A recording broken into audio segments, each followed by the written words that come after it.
Imagine standing in the rubble of a completely destroyed city. Your entire civilization has just been dismantled. Right, totally wiped out. Yeah, the global superpower of the day swept in, burned your sacred buildings to the ground, deported your brightest minds, and basically left the rest of you to scrape out a living in the dirt.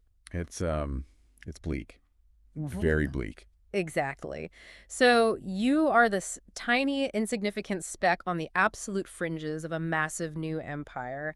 You are entirely forgotten by history.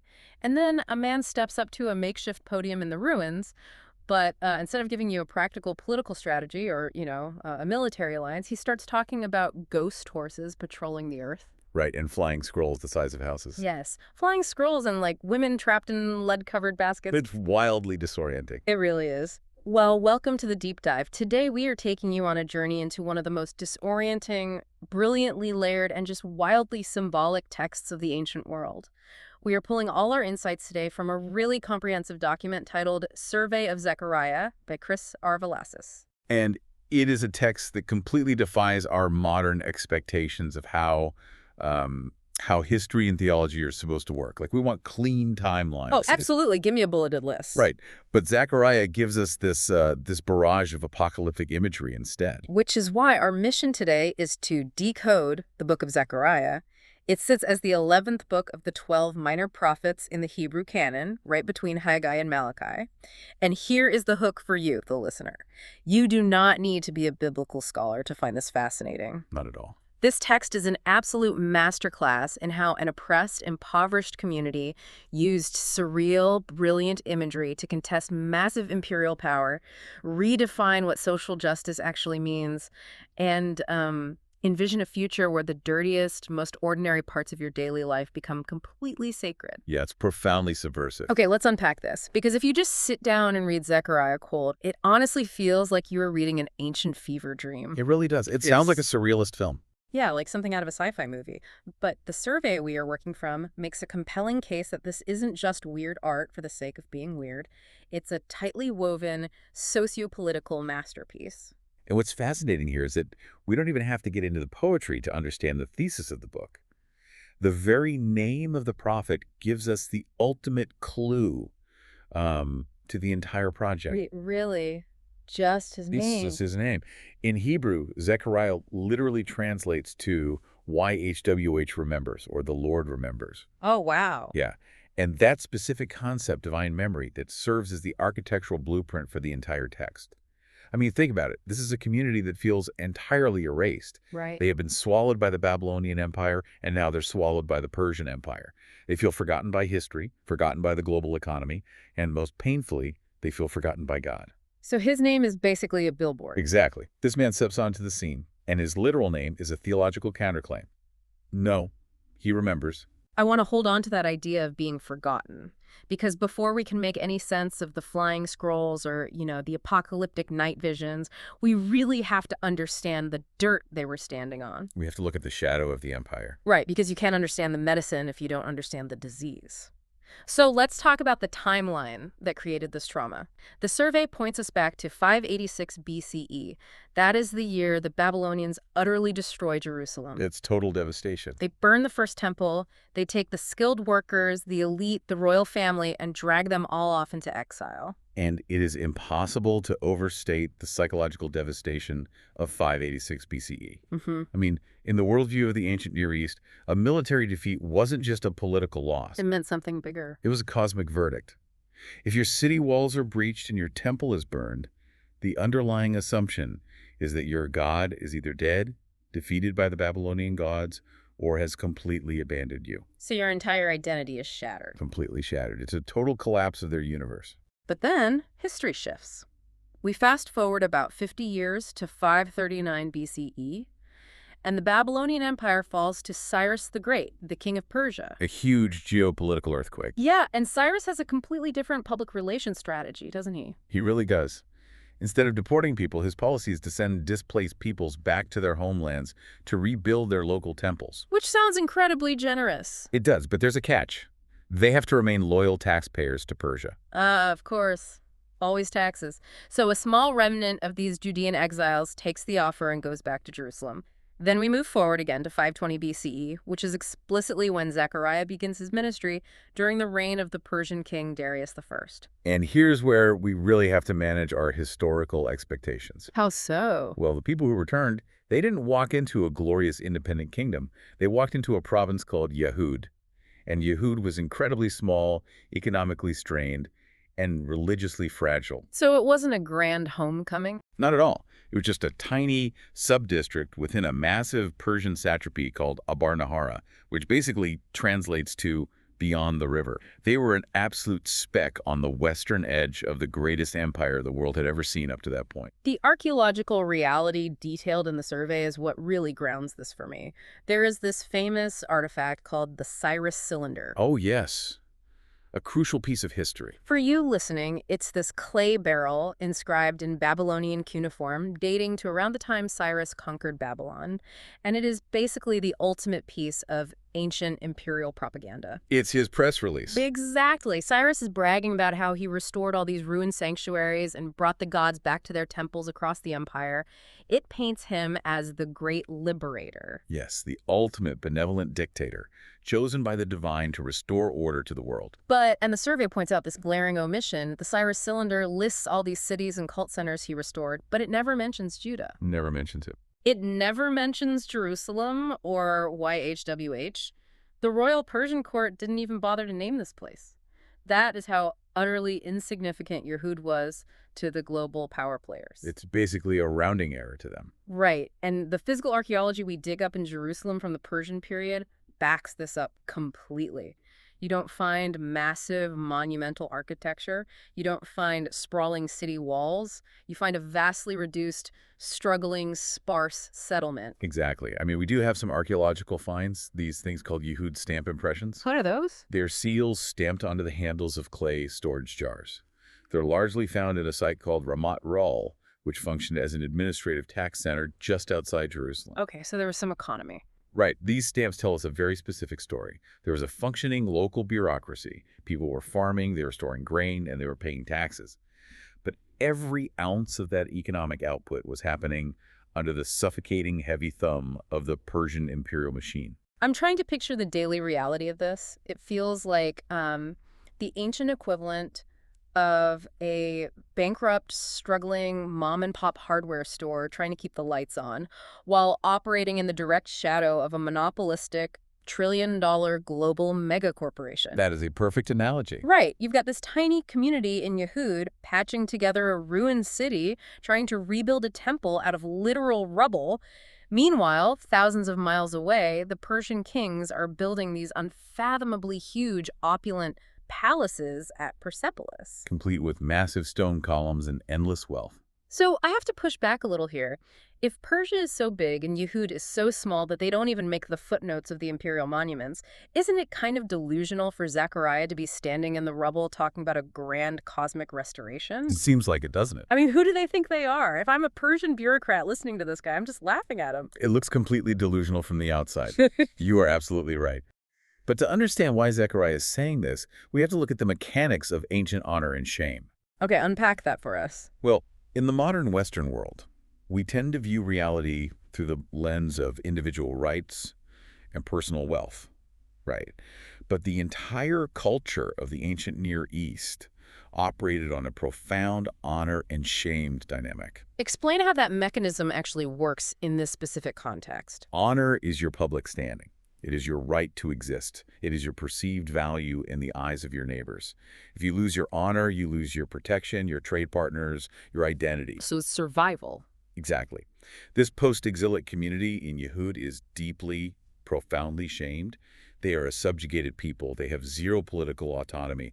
They are paying the bills for a foreign king. They are the laughingstock of the surrounding nations. They're at the very bottom of the social ladder. Yes. So what Zechariah is doing is not providing a political or military strategy to overthrow the Persian Empire with swords. That would be suicide. They'd be crushed in a day. In an hour. Instead, he's providing a visionary theological reversal of their shame. So it is an ideological rebellion. It is active, incredibly bold resistance.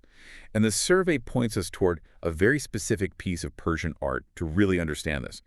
The Persepolis Apadana reliefs. What are those? These are massive, stunning stone carvings on the staircases of the king's palace in the Persian capital. And they depict delegates from all the subjugated nations of the world, the Medes, the Elamites, the Babylonians, the Egyptians, all walking in an endless, orderly line. Like a parade. Exactly. And they are bringing tribute, gifts, and wealth to the Persian king. Visual propaganda. It's basically a stone billboard saying all wealth and all roads lead to the king. Precisely. The empire is projecting inevitability. Now look at the mechanism of what Zechariah does. The survey highlights how Zechariah actively hijacks this exact imperial imagery. Really? How so? In chapter 8 of the book, verses 20 through 23, Zechariah envisions a day when the nations of the world, people of many languages from many cities, will stream together, but they won't be walking to Persepolis. They won't be carrying tribute to the Persian king. Zechariah says they will stream to Zion, to Jerusalem, to seek the favor of YHWH. Oh, wow. Yeah, he tells them that 10 men from the nations will grab the robe of one Jewish man and say, "Let us go with you, for we have heard that God is with you." That is a massive gamble. Yeah. He is taking the absolute pinnacle of Persian imperial art and flipping it to center around a ruined backwater town. He is. If a Persian official heard that, they would view it as treason, wouldn't they? They absolutely would. It is ancient political resistance enacted entirely through theology. Zechariah is looking at this tiny, impoverished community and saying, do not believe the empire's story about who is the center of the universe. The empire looks permanent, but it is not ultimate. Okay, so he's trying to wake them up. They are living in this tiny, overlooked province, completely eclipsed by a global superpower. But he doesn't just hand them a scroll with a dry list of theological bullet points. He gives them a highly symbolic light show. Which brings us to the first major block of the book. Right, chapters 1 through 8. These are the night visions, and the survey calls this the engine of restoration. And this is where the book earns its reputation for being incredibly difficult to interpret. We move from historical context into a deeply visionary landscape. We get specific dates here, which is rare and helpful. These visions occurred between 520 and 518 BCE. Zechariah starts with a very intense call to repentance, and then he launches into a sequence of 8 highly symbolic visions that he apparently experiences in a single night. Right on one night. And just listening to the list, it's wild. You have a divine patrol of horses standing among myrtle trees in a ravine. You have 4 animal horns that are terrifying the nations, and then 4 craftsmen who show up to smash those horns. It's very vivid. You have a man running with a measuring line to measure a city that doesn't even have walls yet. It is a dizzying sequence of imagery. And it keeps going. We see Joshua, the high priest, standing in a heavenly courtroom wearing filthy, excrement-covered garments, while Satan, the accuser, stands there pointing fingers at him. Which would have been shocking imagery for a priest. Oh, absolutely. Then we see a solid gold lampstand flanked by 2 olive trees that are constantly dripping oil into it. Then we get to the really strange ones. A massive flying scroll zooming across the sky. The UFO. Seriously, like a UFO. After that, a woman is shoved into an ephah, which is a measuring basket. A heavy lead lid is slammed over her, and 2 other women with the wings of a stork fly her away into the sky. It gets weirder and weirder. And finally, 4 chariots bursting out from between 2 bronze mountains to patrol the earth. I mean, my head is spinning just listing them. It sounds chaotic, I know, but it is actually highly structured. The survey notes that the climax of this whole sequence happens in chapter 6 with a massive physical symbolic act. Zechariah is told to actually take silver and gold from some of the returned exiles, craft a crown, and place it on the head of Joshua the high priest. Right, which honors the priestly leadership. But it also links Joshua to this mysterious future royal figure called the branch, or a sema in Hebrew. The tsemo is a critical concept here. It's royal, messianic imagery drawn from earlier prophets like Isaiah and Jeremiah. So it's not a new idea. No, but it's powerful. It evokes a fresh shoot coming up from the dead, chopped-down stump of the royal line of David. And right in the middle of all these visions, we get the theological core of the entire book. It's in chapter 4, verse 6. God is speaking to Zerubbabel, who is the civic governor of Yehud, managing the day-to-day building of the temple. The guy actually dealing with the bricks and mortar. Right. And God tells him that this massive restoration project won't be accomplished by human might, nor by military power, but by my spirit. The Hebrew word there is ruh. Ruach is a rich word. It can mean spirit, wind, or breath. It is the exact same word used in the opening verses of Genesis when the Spirit of God is hovering over the dark waters of chaos, bringing order to creation. Here's where it gets really interesting for me and where I have to admit some genuine confusion. Okay, lay it on me. As a modern reader, when I read a verse about the Spirit of God empowering a building project, that translates well. I understand spiritual empowerment. But then a chapter later, you have a woman shoved into a measuring basket and a giant UFO scroll cursing thieves. Right, the genre shift is intense. Are we supposed to take these things literally? Like, did Zechariah literally see a 30-foot scroll hovering over the hills of Judea? Because if I'm an ancient farmer sitting there listening to this, I'm thinking, Zechariah, what did you eat last night? How does an ancient audience process this kind of bizarre imagery? That is the essential question for reading apocalyptic literature. The survey makes the crucial point here. We cannot read these visions as literal, physical events, nor should we read them as mere decorative art. So they aren't literal, but they aren't just poetry either. Exactly. They are profound theological interpretations of reality. In the ancient world, prophetic visions utilized the symbolic language of their culture to convey divine truths. An ancient audience wouldn't be asking, did a giant scroll physically fly over the hills? Yeah. What would they ask? They would be asking, what is the mechanism here? What does the scroll do? Right. Okay, so let's break down that mechanism. What does the flying scroll actually do? Well, the scroll represents the law of God, specifically the covenant curse against thieves and those who swear falsely. The vision shows it flying over the whole land, entering the houses of the corrupt and consuming the timber and the stones. So it's seeking out the bad actors. The mechanism here is inescapable justice. In a struggling economy like Yehud, theft and corruption would have been rampant. The vision is telling the community, God's justice cannot be locked out by a strong door. No one is getting away with economic exploitation. Okay, that makes sense. It's almost comforting in a weird way. But what about the woman in the basket, the ephah? Why an ephah? And why women with stork wings? I still can't wrap my head around that one. An ephah is a commercial measuring basket used for grain. So it's an economic symbol. Yes, it is a symbol of the economy.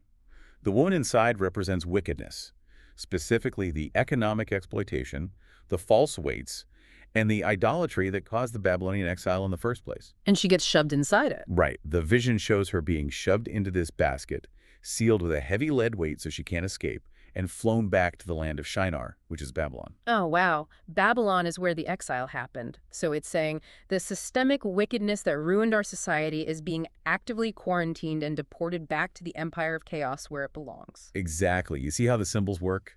God is actively surveying history. He is clearing the ground.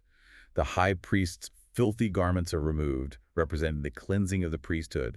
The wickedness is deported. The scroll purges the thieves. It's a whole process. Yes. The visions are a sequence showing that God is systematically engaging in divine housekeeping so that he can safely dwell with his people again. It's not a sci-fi movie. It's a deeply profound message communicated in the visual vocabulary of the 6th century BCE. Perfectly said. But the survey points out something else about these early chapters regarding the anthropology and soteriology of the book, basically. How Zechariah views human nature and how we're saved. Zechariah seems to actively resist moral optimism. He does. And that is a very hard pill for modern audiences to swallow. Oh, totally. Modern culture is built on moral optimism. We love the idea that humans are basically good at their core, and we just need the right education, or the right economic environment, or a better political leader, and then we will thrive. Right. We believe the problem is external. The mindset is, we just need to try a little harder and be a little kinder, but Zechariah looks at this returning community, people who literally walked hundreds of miles through the desert to rebuild the temple, and he says, no, you are covenant violators. You need something much deeper than just trying harder. And the survey emphasizes the original Hebrew concept of shubu, which translates to return or repent. How is that different from our modern idea of repenting? Well, shubu is foundational to the prophets. The very first verses of Zechariah 1 set the tone. Return to me, and I will return to you. This is not a request for a behavioral tweak. Like, just be nicer. Right. It is not stop using false weights at the market and start attending the temple services. Shubu is a complete covenantal pivot. It is a relational turning. Your heart, your allegiance, your entire psychological orientation must snap back to YHWH. So it's not just checking a religious box. No, Zechariah is warning them that they cannot rebuild a holy physical temple if they remain an unholy people. They need a total structural overhaul of the heart. Yes. Restoration, in Zechariah's view, is entirely a gift of divine grace. It happens by my Spirit, but it absolutely requires a profound relational return from the people. Which brings us to a fascinating turning point in the book.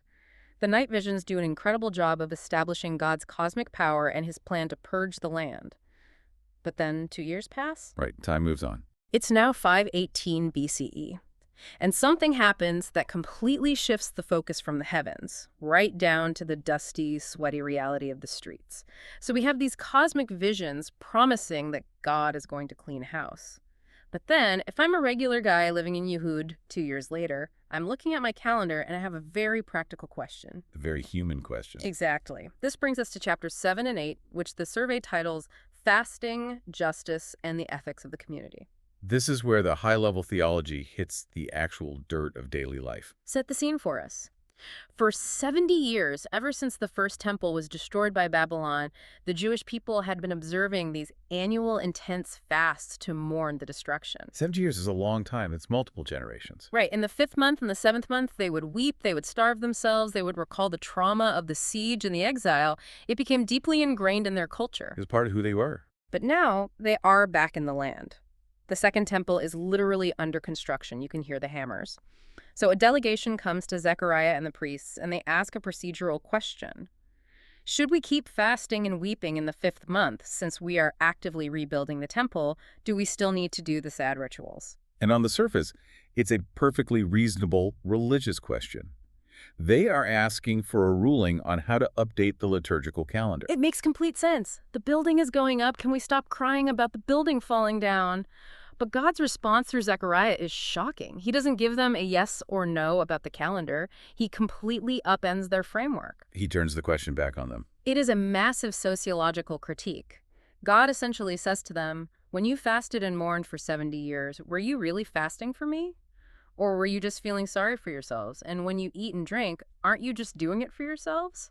It's a piercing question. He tells them that their fasting, their weeping, their perfectly executed religious rituals are entirely empty and offensive to him if they do not have justice in their society. If we connect this to the bigger picture, this is a recurring dominant theme throughout the Hebrew prophets. You see it in Isaiah 58, you see it in Amos 5. It's of everywhere. God is entirely unimpressed by religious performance if it is masking social oppression. He despises the smell of incense if it's coming from hands that just exploited a worker. The survey points us to the ethical center of this argument in chapter 7, verses 9 and 10. Zechariah lays out what true covenant fidelity actually looks like. It isn't about how sad you look when you skip lunch for a fast. What does he say? He says, render true judgments, show kindness and mercy to one another.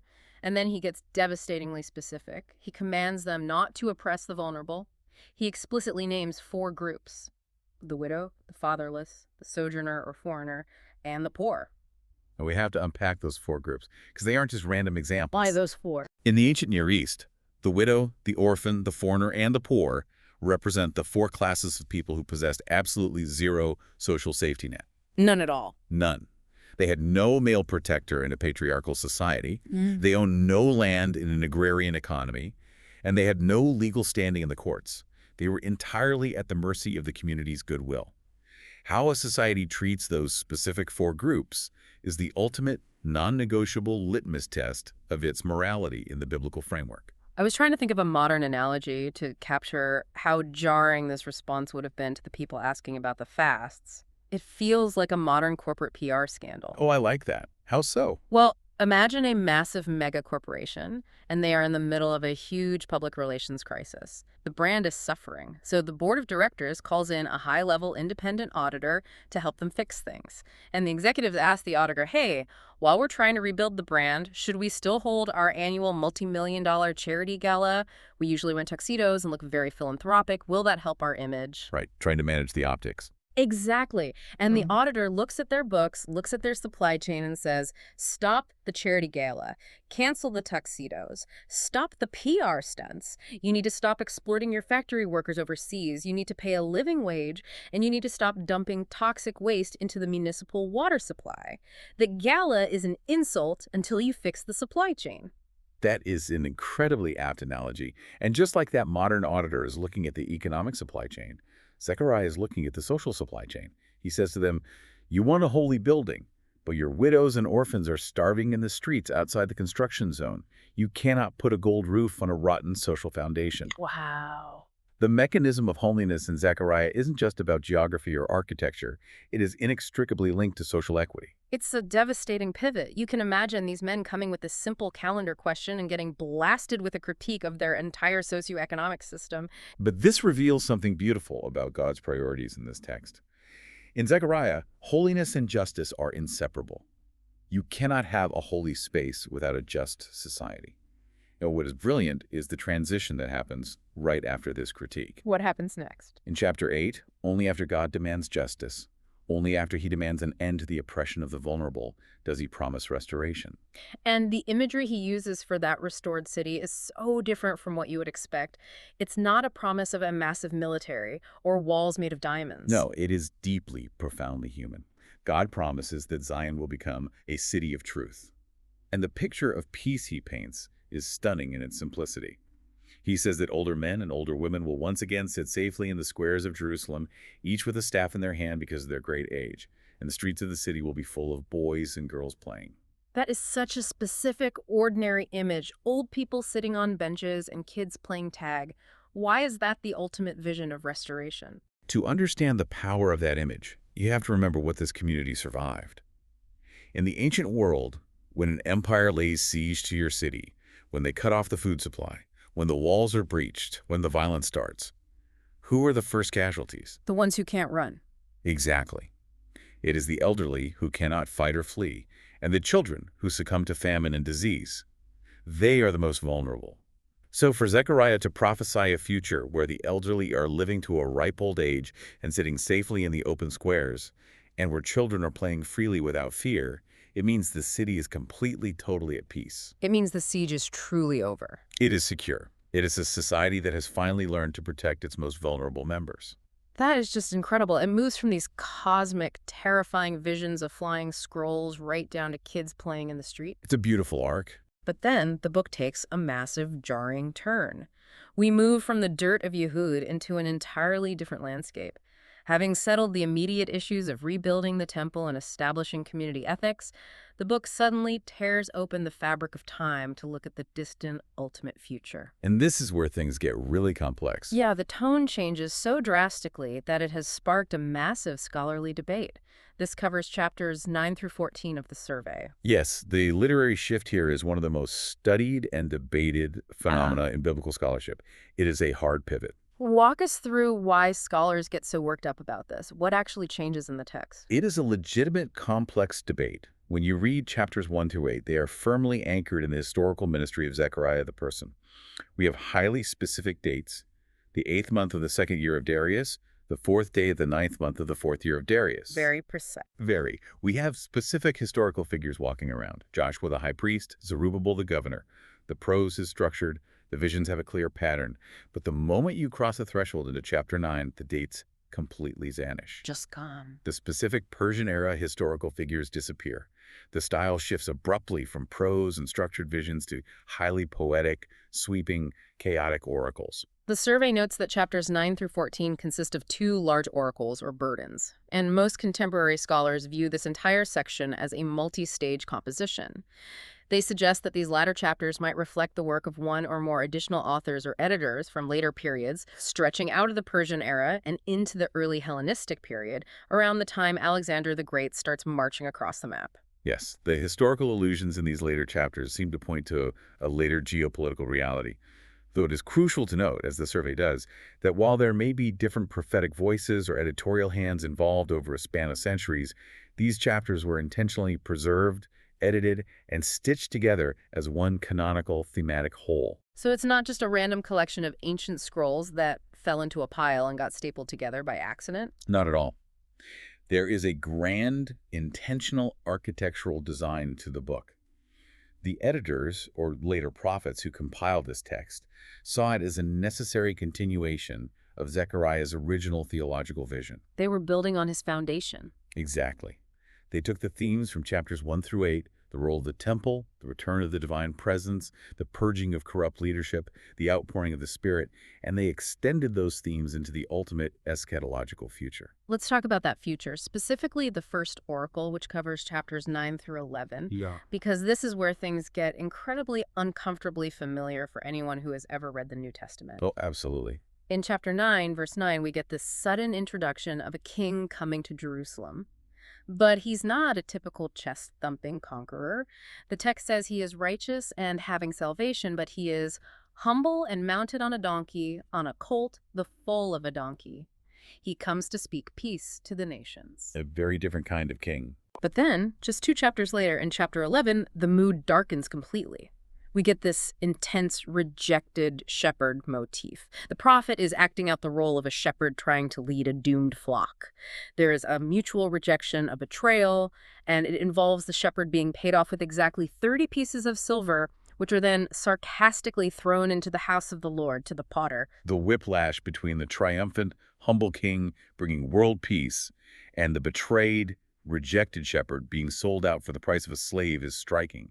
It builds this profound, unresolved tension in the text. Okay, I have to stop us here. We have to address the massive elephant in the room. I knew this was coming. A humble king riding into Jerusalem on a donkey, a betrayal involving exactly 30 pieces of silver thrown into the temple, a shepherd who was struck down. I mean, I know these stories. Millions of people know these stories. There are the exact details of the Passion Week in the Gospel. They are very, very specific detail. So, the skeptical question is this. Is Zechariah, sitting in the Persian period, actually looking into a crystal ball and predicting the life of Jesus of Nazareth step by step, hundreds of years in advance? Or is the New Testament just retrofitting Zechariah? Did Matthew, Mark, Luke, and John just read Zechariah's weird poetry and then creatively write their biographies about Jesus to make him match the Ord prophecies so he'd look legitimate?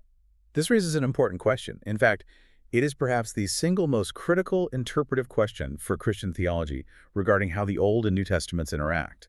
How do we read these texts together without being intellectually dishonest? Right, because both extremes feel a bit off. The survey navigates this very carefully by employing what it calls a Christ-centered interpretation. Hold on, calling it a Christ-centered interpretation feels a bit like having the answers to the math test before you take it. Are we saying Zechariah was writing a literal biography of a Roman-era carpenter? Or is there a different mechanism at play here for how biblical prophecy actually works? That is exactly the right pushback. To simply say that Zechariah is looking into a crystal ball and predicting events like a psychic completely misses the theological depth of what is happening in the Hebrew Bible. But conversely, to say the gospel writers just fabricated events to fit the text is deeply cynical and historically problematic. So what's the middle ground? What is actually happening is much more profound. The survey suggests that Zechariah is acting as a redemptive historical hinge. A hinge. Walk me through the mechanics of that. Think about the entirety of Israel's history up to this point. They've had various institutions of leadership. They've had kings, the royal line. They have had priests, the cultic line. They have had shepherds, which is a metaphor for prophets and leaders. Okay, the big three. And the tragedy of the Old Testament is that all of them eventually failed catastrophically. The kings became idolatrous tyrants. The priests became corrupt and exploited the poor. The shepherds devoured their own flock for profit. It's a history of institutional failure. Exactly. So what Zechariah is doing is taking all these broken categories of leadership, purifying them, and projecting them forward.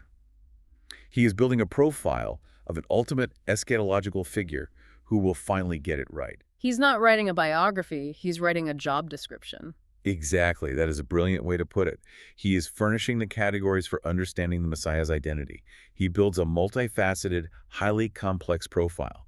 The ultimate deliverer must be a priest who cleanses the people, a king who brings global peace, a shepherd who guides them, and crucially and paradoxically, a suffering mediator who is violently rejected by the very people he comes to save. So when the gospel writers like Matthew or John are writing about Jesus in the first century, they aren't just copy-pasting Zechariah's poetry to fake a prophecy. No, they don't need to. They are looking at the actual historical events of Jesus' life. his humble entry into Jerusalem, his betrayal by Judas for silver, his crucifixion, and they are experiencing this massive theological epiphany. They're realizing, oh my goodness, the profile fits perfectly. Jesus is the culmination of every failed leadership model in Israel's history, perfectly realized in one person. That is it, exactly.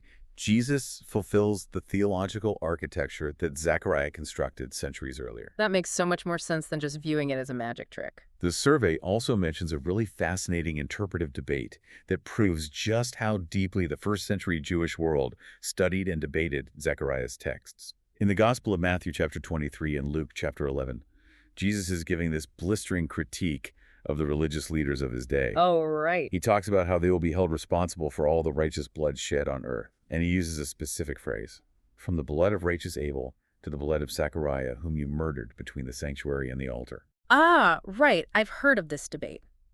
Because there's more than one Zechariah in the Bible, right? Which Zechariah is Jesus actually talking about? Exactly. It's a famous historical puzzle. There is a Zechariah, the son of Jehoiada, who was a priest stoned to death in the courtyard of the temple, recorded in the book of 2 Chronicles. Then there's our prophet, Zechariah, the son of Berechiah, the author of this book. So it's confusing. It is. Scholars call this the bookends of the Hebrew Bible debate. In the traditional Jewish ordering of the scriptures, Genesis is the very first book, which is where Abel is murdered by Cain, and 1 and 2 Chronicles are placed as the very last books of the canon, which is where Zechariah, the son of Jehoiada, is murdered. So geographically within the text, Jesus is saying from A to Z, from the first murder in the first book to the last murder in the last book. A comprehensive indictment of their history of killing the messengers. Yes. But the naming gets highly complex in the Greek texts, sometimes blending the patronymics of the prophet and the priest. Regardless of which specific Zechariah is primarily in view, what it shows us is that Zechariah's legacy, his visionary words, and the tragic history of martyrdom in Israel formed a highly complex matrix of thought. Jesus and the early church were constantly interacting with it. Zechariah wasn't just a dusty history scroll to them. It was a living, breathing lens through which they understood the violent reality of their present moment. That is wild to think about. It's like Zechariah laid down the theological train tracks in the 6th century BCE, and hundreds of years later, the gospel writers recognized the train the moment it finally pulled into the station. Beautifully put. The categories were waiting for the reality. But the train doesn't stop at the betrayal of the shepherd. The book pushes even further into the future. And this takes us into the final block of the survey, chapters 12 through 14. This is the grand finale, eschatology and the sacralization of the ordinary. This is where the scope of the book expands beyond anything we've seen so far. The geopolitical borders dissolve, and the vision moves to a cosmic final resolution where the entire world is violently and beautifully reordered. The survey outlines the second oracle as having an intense eschatological horizon, eschatology being the theology of the end times, the ultimate culmination of history. In chapter 12, Jerusalem is depicted as a cup of staggering to the surrounding nations. It will be the epicenter at an immense final conflict, but it also promises divine protection. The text talks about the ultimate day of YHWH. The ultimate showdown. But right in the middle of all this terrifying cosmic battle imagery, we hit chapter 12, verse 10. And it is an absolute gut punch. God is speaking, and he says he will pour out a spirit of grace and pleas for mercy on the inhabitants of Jerusalem. And then comes this line. So that when they look on me, on him whom they have pierced, they shall mourn for him as one mourns for an only child. The pierced one. It is arguably one of the most haunting, enigmatic, and beautiful verses in the entire Hebrew Bible. And it produces a moment of profound national mourning and repentance, which then leads directly into chapter 13, verse 1, where a fountain is opened for the house of David to cleanse them from sin and uncleanness. The survey notes there is a massive scholarly debate about the grammar in verse 10. Look on me, on him whom they have pierced. Is it a first-person divine speaker? Is YHWH God himself saying that the people pierced him? Or is it a third-person referent? They look on him. The Hebrew grammar here is notoriously difficult. It awkwardly transitions from the first person to the third person in the exact same breath. Look on me whom they pierced, mourn for him.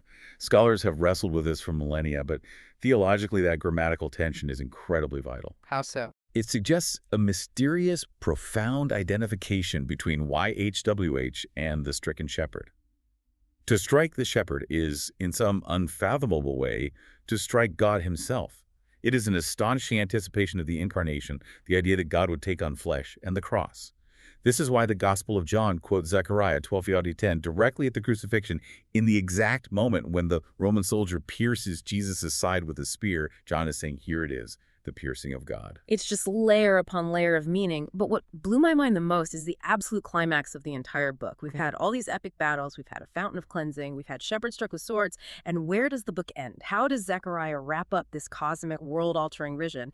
He ends with horses and cooking pots in chapter 14. Yes, the ultimate realization of the concept of Kadosh, holy. The text says that the phrase holy to the Lord, which contextually was a phrase previously reserved only for the solid gold plate worn on the high priest's turban when he entered the temple, that exact sacred phrase will be inscribed on the little bells attached to the harnesses of horses.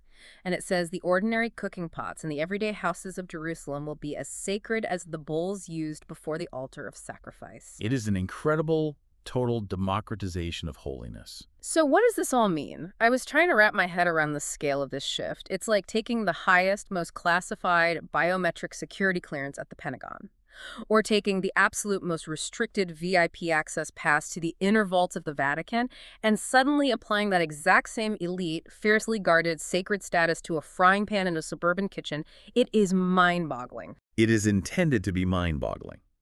If we connect this to the overarching trajectory of biblical theology, it is breathtaking. The story of the Bible moves in a very specific, directional trajectory. Think about it. It starts with a damaged holy place, Eden, where humanity is exiled from God's presence. Later, holiness is restricted to the tabernacle and then the temple in Jerusalem. God's presence is there, but it is deeply restricted. Right. There are intense layers of separation. If you touch the wrong thing, you die. Exactly. It is hidden behind thick veils, guarded by angelic imagery, and accessible only by a high priest once a year. Then the trajectory moves from a holy place to a holy people. God begins to dwell with Israel, but still with strict boundaries regarding purity and sacrifice. It's expanding, but slowly. But Zechariah looks all the way to the end of the trajectory. He sees an eschatological reality where the boundaries between the sacred and the secular completely collapse. And crucially, they don't collapse because the sacred is profaned or made cheap. They collapse because the secular is infinitely elevated. The ordinary world becomes completely saturated with the presence of God. Wow. The goal of all this history, all the suffering of the exile, all the dusty labor of rebuilding Yehud, the purging of the night visions, the piercing of the shepherd, isn't just mere geopolitical survival for a tiny province.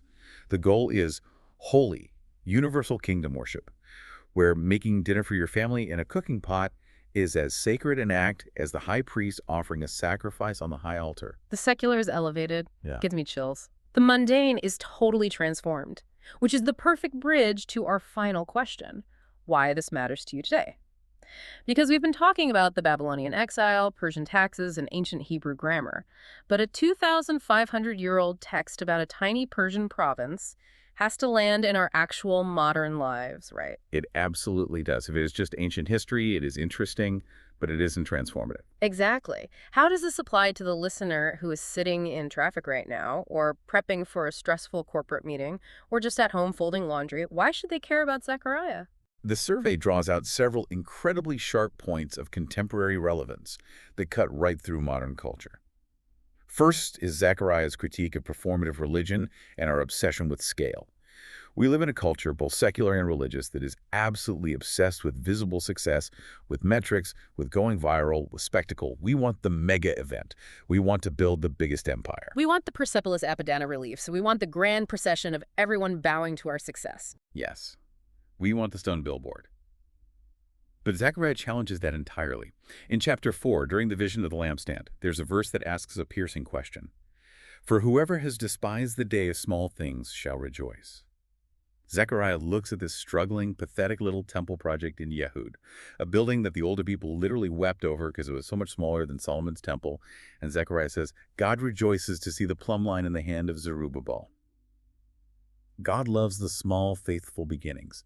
Zechariah urges us to judge greatness not by the size of the crowd, the scale of the spectacle, or our quarterly earnings, but by fidelity. Are you being faithful in the small, unseen things? That is so countercultural. It also offers a really non-naive vision of power. Modern culture is obsessed with building our personal brand or our own little empires. Hmm. We suffer from intense hyper-individualism, and human institutions always look permanent when you are living inside them. The Babylonian Empire looked permanent. The Persian Empire looked permanent. Our current economic systems look permanent. But they aren't ultimate. Zechariah reminds us that human power is fragile, violent, and temporary. The true progress of the world, the true reordering of society toward justice and peace, does not happen by human might or political force. As Zechariah 4.6 says, it happens by my Spirit. And crucially, it happens in community. The survey points out how Zechariah commends shared, non-competitive leadership. Throughout the book, you have Joshua the high priest and Zerubbabel the civic governor working together. In the vision, they are the two olive trees, equally feeding the one lampstand. It's not a one-man dictatorship. It is cooperative service under a divine commission. If you are leading a business, a family, or a community organization, that is a profound model. It rejects autonomous ambition and ego. And I think the ultimate practical takeaway for the listener here is about how we deal with discouragement. Because the people of Yehud were profoundly discouraged. We all face that. We all look around at a broken world or a broken career or a broken relationship and feel like we are standing in rubble. We do. And when we are discouraged, our modern culture offers a very shallow cure. It tells us to just force optimism, think positive thoughts, manifest a better reality, pull yourself up by your bootstraps. Zechariah says no. Forced optimism is a shallow cure for deep despair. Discouragement is cured by recentering on divine presence and covenant faithfulness. You look clearly at the reality of your brokenness, you engage in shubu, you repent and return, and you trust the promise of the prophet's name. God remembers. And as we saw in chapter 7 with the question about fasting, you cannot have institutional rebuilding without caring for the vulnerable. You cannot claim that you are aligned with God's Spirit. You cannot claim to be holy if you are actively ignoring the poor, the widow, the orphan, and the foreigner in your community. Personal piety without social justice is rejected entirely by this book. You can't fast and exploit at the same time. It is a comprehensive, exhausting, beautiful vision for human flourishing. Wow. What a journey. From the dusty, overlooked clay stamp impressions of a struggling province called Yehud, through the bizarre, brilliant night visions of flying scrolls and angelic courtrooms, down to the gritty reality of demanding justice for the poor instead of empty religious fasting, all the way out to the cosmic vision of a pierced shepherd and finally ending up in a kitchen where the pots and pans are glowing with the holiness of God. It is an absolute masterpiece of theological literature. It really is. Thank you so much for joining us on this complex, history-spanning journey through the book of Zechariah. We hope we've helped clear up some of those diagnostic muddy waters we talked about at the beginning. You might not have a clean, linear X-ray of ancient history, but you have something much richer. You have a profound, highly symbolic vision of reality that insists on justice and hope in the face of empire. And that vision is still speaking to us today, challenging our priorities and our understanding of what is truly sacred. Absolutely. And as we wrap up, I want to leave you, the listener, with a final provocative thought to mull over. We've talked extensively today about how the New Testament writers looked backward. They used Zechariah's highly symbolic prophetic lens to decode the events of their own time, to understand Jesus, to understand the trajectory of their history. But what if you applied that exact same visionary lens to your world right now? If Zechariah were to step into your daily life, your community, your workplace, what hidden flying scrolls of economic injustice or exploitation might he point out that you've been ignoring? And perhaps more importantly, what ordinary overlooked cooking pots in your daily routine, the mundane tasks, the quiet moments of serving your family, the small, unseen acts of faithfulness, are actually just waiting to be declared holy to the Lord? Keep diving deep.